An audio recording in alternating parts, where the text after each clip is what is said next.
Welcome back to part 2 of our front seating segment. So most of our prep work has already been done to the pan, sandblasting POR 15 and polishing the rails. We've got everything else ready to go here. One thing I just wanted to show you before we get started is the condition of the spring set. So actual condition of the springs is pretty good, but you can see we have some light surface rust on them, and we'll need to address that before we cover these up. So if we leave the rust in place, what's going to happen when we sit in it, it's going to be crunchy. As the springs compress, you're going to feel the rust kind of binding as it comes down. So what we need to do is we need to de-rust it, and then we're going to lubricate it with some petroleum jelly. Once everything's moving around freely, that should prevent all the squeaks. Then we can go ahead and proceed to covering it up. So this worked really good on my last set of springs. So what we're doing here is we're just basically building a quickie throwaway box and lining it with a plastic liner just to hold the acid long enough to get the job done. It'll take 10-15 minutes per side to get all this rust off here, but what I'm going to do is put 2 gallons of muriatic acid in there and just gently move it back and forth, and it's a gentle agitation of the fluid moving back and forth that's going to remove our rust. And then we'll just flip it over and agitate it, flip it over, agitate it. As soon as I'm done, I'm going to pull it out, do a soapy water rinse followed by a cold water rinse, and then a warm flash dry with compressed air.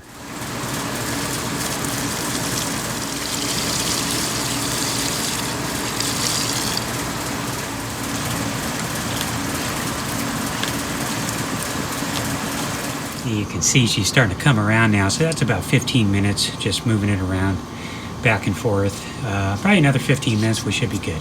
All right, I think that's going to do it. Let's pull her out of there, rinse her down, and dry her off.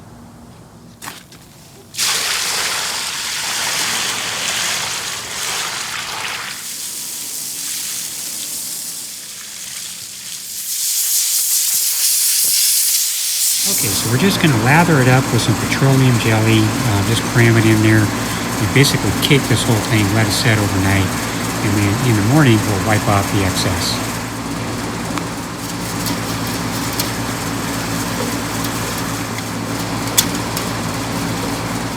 And that'll be our finished look, all de-rusted and lubricated.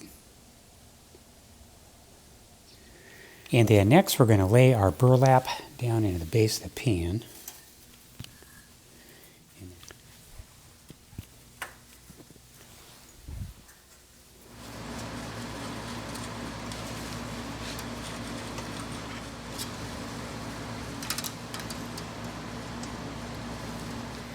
Yeah, I'll see if I can get that camera in there and show you what I'm doing here with those tabs. So I'm just basically seating it in the front tab, which is right here, and then folding it over the framework in the front first, and then in the rear right here.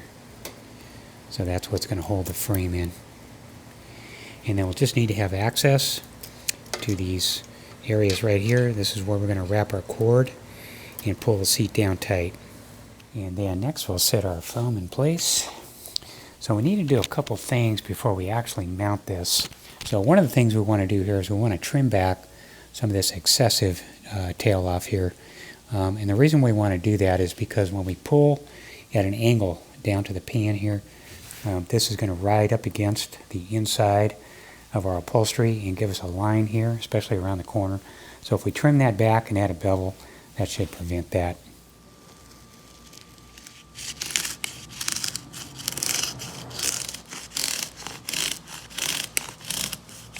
And then marking with a Sharpie and an awl, we're going to want to poke through 6 holes. These are right on center of our pleats. Just poke a hole in there. And this is where our cord is going to pull through on each of the pleats. Okay, the next part here, we're going to take a sharp awl and we're going to run it right through the center, very carefully, of this pleat. And so what we're going to do there is we're going to run some S-hooks through there, so that hole needs to be big enough for the hooks, but we got to be careful that we don't puncture anything on the outside. So we'll need a hole in each one of these seams. On the edge, we've already got a cut in here, so we're going to have to either go in front or behind to hook our S-hook in there. In this case, I think I'm going to go slightly behind, right there, and that should be strong enough then when we're pulling on it, it should not give way. And we're just using a standard 3/4 inch S-hook.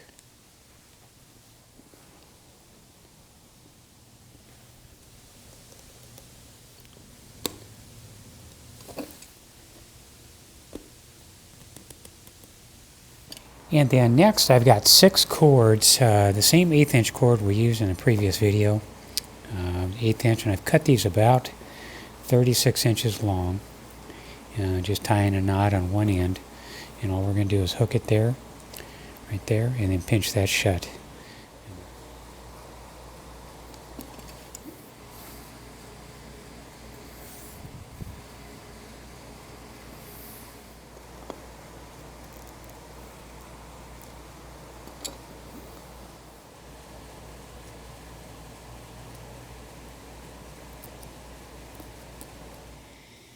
Okay, so this next part here is a little bit of explaining and a little bit critical in how it has to turn out. So the distance between the front wraparound, top to bottom, you can see on the back side here we've got some cardboard. So this distance from here to here has to be exactly the same as our new wrap piece. And so our new wrap piece is a little bit long, and the only way I could figure out to get that exact was to cut off of our original seat the template of what the factory used there to have that distance.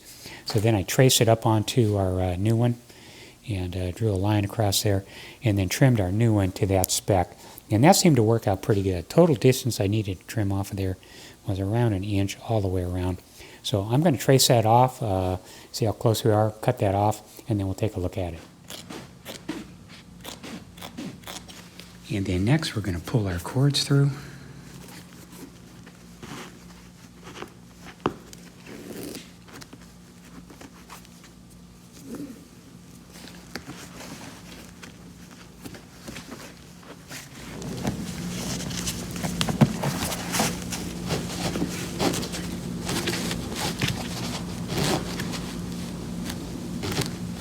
So what's going to happen, I'm going to pull on those cords and tie it to the pan, and then our S-hooks are going to bury down into the foam there.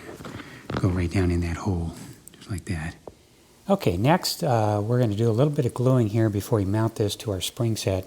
So I'm going to take some of this super adhesive and glue down in this corner here, and also the back edge of our seam. And that's going to come down the front on both sides, and then also the rear section. And that's going to keep that pleat in there tucked in nice and tight. When we pull it, you get a real nice definition in there. If we don't glue it, what's going to happen when you pull it, it'll pull like this, and you won't have much of a detail on that edge. It'll actually be sitting up here. So this step is one you really just don't want to hurry. I'm just doing one at a time, so I'm going to do this one complete, stick it down, everything works out good. Then we'll go ahead and move to the rear and glue that one. Once this side is stuck, then we'll move over to the other side and do the front, let it dry, fix it, and then to the rear. All right, here we go. First we're going to tack it, try and get it as straight as possible.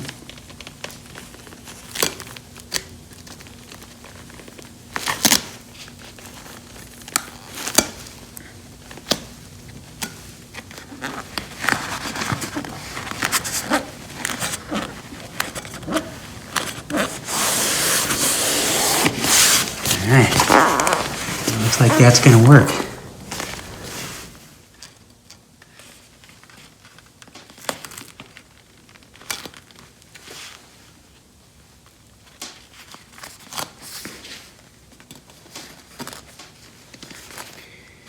Driving it right down in at a 45-degree angle. I think that's going to work.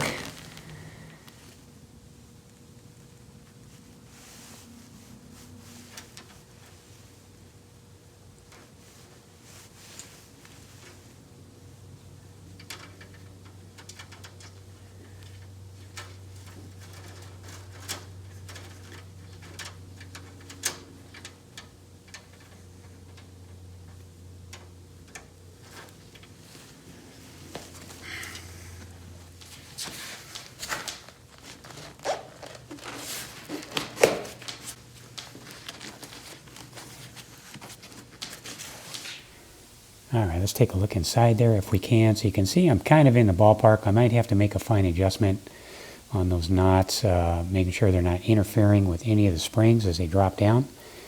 And then I've got to get over to the side where I can't get the camera in there.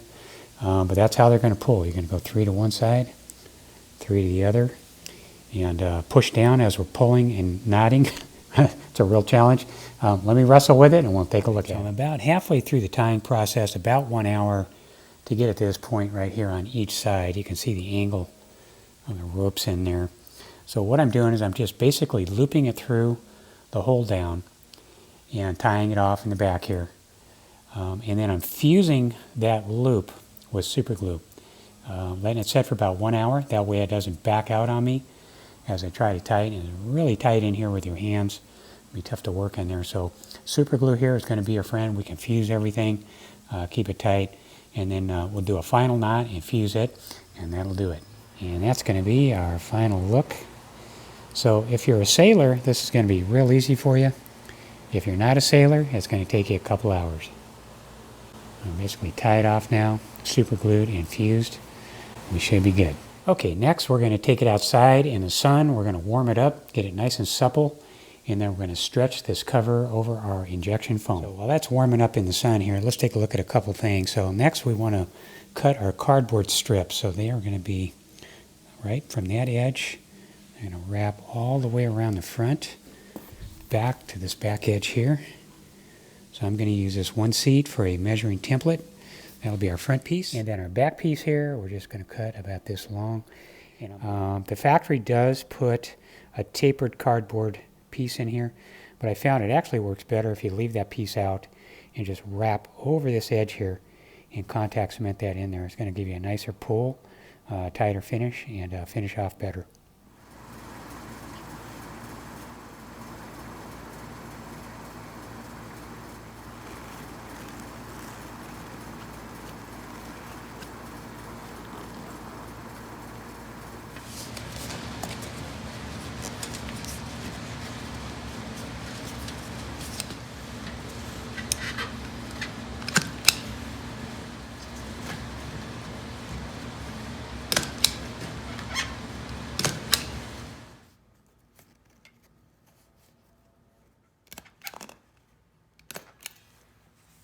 That's basically it for the cardboard, so I'm just staying away from the radiuses.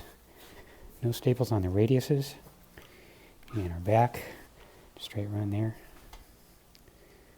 So back outside in the sun and warm her up.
And then look at our glue line as we're coming around that corner. And I'm using this tool to squeeze the glue down inside. So when we hook it, we'll be able to press our material right down in there with that.